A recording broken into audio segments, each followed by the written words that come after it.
everyone, my name is Cameron Cowan. I'm host of the Cameron Cowan Show. I am so glad to see you. This is a very special video because it is one of my companion videos to a large essay I've written titled 1977 and the Rise of the Discounters and Deregulation.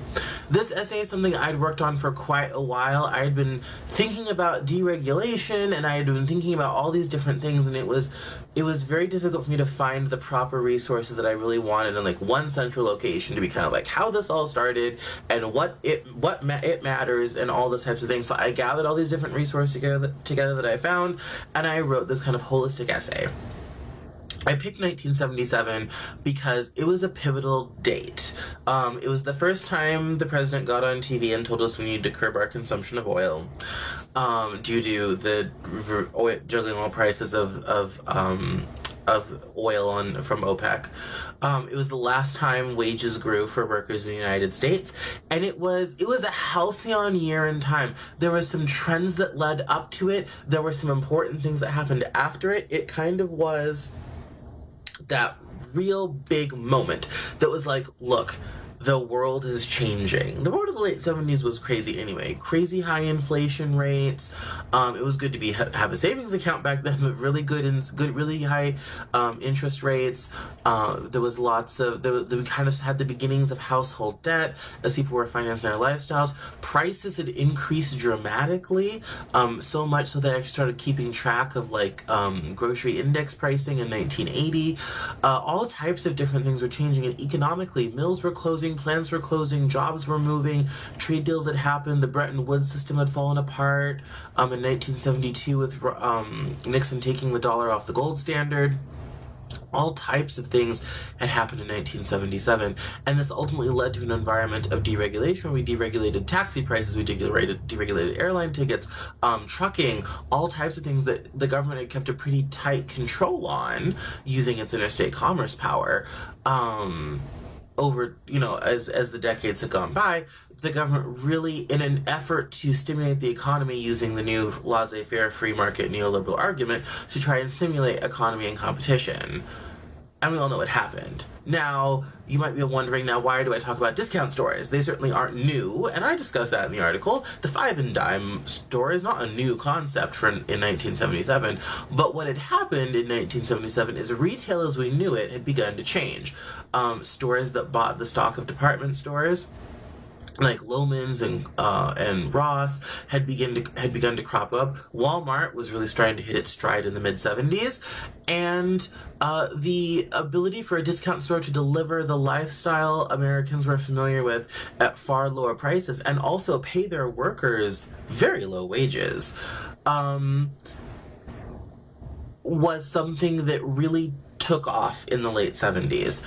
When I was doing historical research for building an historic relay, in the late 70s, early 80s, as I was going through, records about the building and things that were written down, all this sort of thing, one of the most interesting things that I found was the number of ads in the newspaper of local Main Street stores closing down because the mall had opened or a Walmart had opened, and one ad always, talked about, prices in favor of the discounter, and that, large discount stores could come in, buy a lot of goods and sell it very cheaply, and that smaller stores just could not keep up, and so they were going out of business and closing.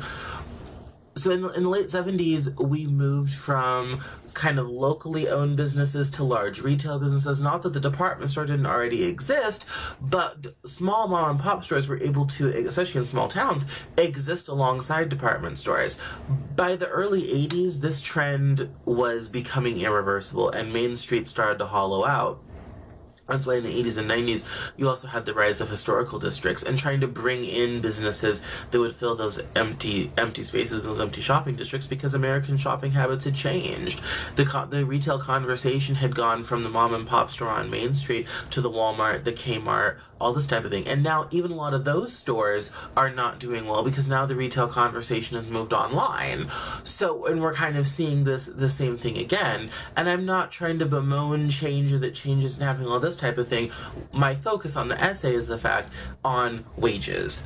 That discount stores enable people to feel like they were still living the same lifestyle, while in fact their wages are being squeezed. And that thanks to deregulation and thanks to discount stores, we have created an environment in which the profits of corporations are built on the back of reduced wages, reduced benefits, making everyone independent contractor, offloading cost onto employees, all this type of thing. And that the trend that allows the on-demand economy to exist began in 1977. And so I tried to create the world, I tried to create a sense of it, and I tried to help kind of give you the foundation to be smarter in an economic conversation about why things are the way they are now, and why it is vitally important that we raise wages for the first time. The minimum wage hasn't been raised since the 90s, and why we raise wages in an actual way.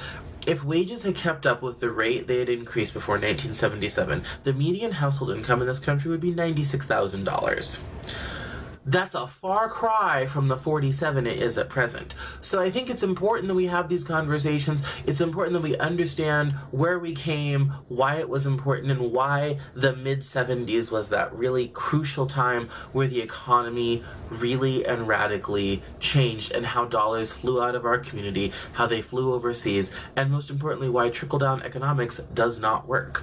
And the mid-70s and how the economy changed after that shows this is why the trickle-down economy does not work, because the wealth never actually trickles down. It gets stored somewhere else, and it gets stored offshore. So the wealth has not gone back into our communities. It's not gone back into our mainstreams as we've saved them. It's gone elsewhere, because it feeds upward to corporations, and corporations hang on to their cash.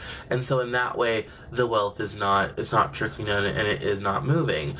I think the most frustrating part about that was kind of, for me, even though I knew it, I really started to know it when I created this essay.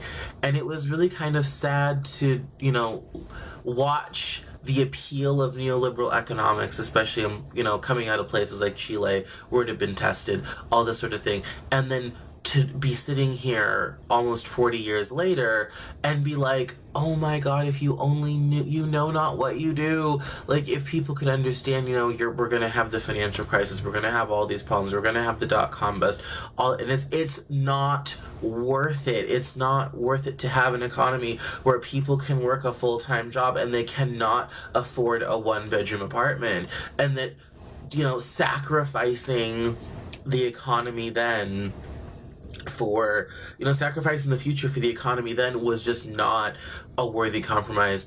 There were lots of times I wanted to reach through the computer screen and be like, no, stop. It was frustrating, but like I said, hopefully, I know I'm definitely smarter for having written the essay. Hopefully you're smarter for reading it. The link is in the description.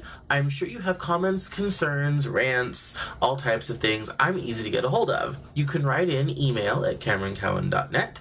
You can go over to the new Cameron Cowan Show Twitter account, the Cameron C Show on Twitter. You can get me personally at Cameron Cowan. You also can get us on Facebook, facebook.com/The Cameron Cowan Show, and on Tumblr, CameronCowan.tumblr.com. So, for all the news you need to know, in 10 minutes or less, and why you should care about it, including the rise of discounters and deregulation, keep me here every Monday and Friday, and every Saturday on the podcast. You can subscribe everywhere. We're on iTunes and Google Play now, and I look forward to seeing you in the next video. We'll talk soon now. Bye-bye.